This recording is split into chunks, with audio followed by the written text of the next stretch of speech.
All new for you at 6 o'clock. Indiana's becoming a hot spot for massive data centers. And behind the promises of jobs and billions of dollars in investment, there's growing concern about higher utility costs. The big question for many homeowners, will you end up paying for it? Tonight, 22 investigates data center costs in your bill. More data centers, more power demand, and for many Hoosiers already struggling with their utility bills, more concern that growth could drive monthly costs even higher. The Citizens Action Coalition says there's a reason you should be paying attention. Indiana is being inundated with AI data center proposals. We're tracking more than 50 of them across the state so far. The consumer watchdog group created this map showing rumored, proposed, and data centers under construction across Indiana. We learned the scale of what's being planned here is unlike anything the state has seen before. With that increased demand for electricity come very large costs because the utility is going to need to both connect into the grid, make transmission upgrades, and then also invest in additional generating resources, i.e. new power plants, in order to serve these facilities. 22 Investigates asked NIPSCO directly if you'll end up paying for Indiana's data center boom. In a statement, NIPSCO told me that it cannot speak for other Indiana utilities, but we can say definitively that data center development has not raised NIPSCO's residential rates. The rates NIPSCO customers are paying are for the cost recovery of investments to serve them safely and reliably, and not to fund future data center growth. The utility also announced an agreement with Amazon,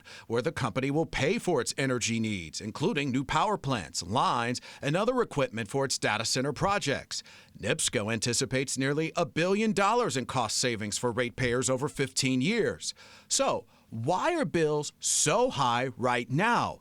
NIPSCO CEO says the bill burden many of us saw this winter has nothing to do with data centers. In this December, January, February, we have seen significantly colder than normal temperatures. Inskeep told me rising bills started long before many of these projects were ever proposed. Last year, Indiana ranked #1 in the nation for the biggest increase in electric utility bills. Our bills have gone up for a variety of different factors, but a lot of them point back to laws passed by our General Assembly over the past 15 years that have taken away the ability of our utility regulators to hold the utilities accountable and ensure they're not overcharging customers. And Ben, you say there's a state policy that gives you the impression that Indiana is more utility friendly instead of pro-consumer. These data centers are not paying sales tax on their equipment or their electric utility bills, even though you and I do.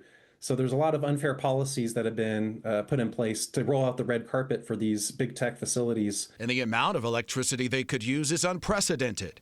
The CAC cited an I&M forecast showing a handful of AI data centers coming to northern Indiana could use more electricity by 2030 than all 6.8 million Hoosiers use in their homes today. And that's why there's such a large concern from so many communities. Just the energy impact in particular. These facilities are going to use more electricity than any other type of facility in the state of Indiana. So, what happens next? Consumer advocates and multiple studies say the answer may show up somewhere familiar: your monthly bill. NIPSCO told me because it's a regulated utility, that means it doesn't raise rates on their own. Every rate must go through a formal comprehensive review and approval process through the Indiana Utility Regulatory Commission. That process can take months and requires detailed evidence before anything can change.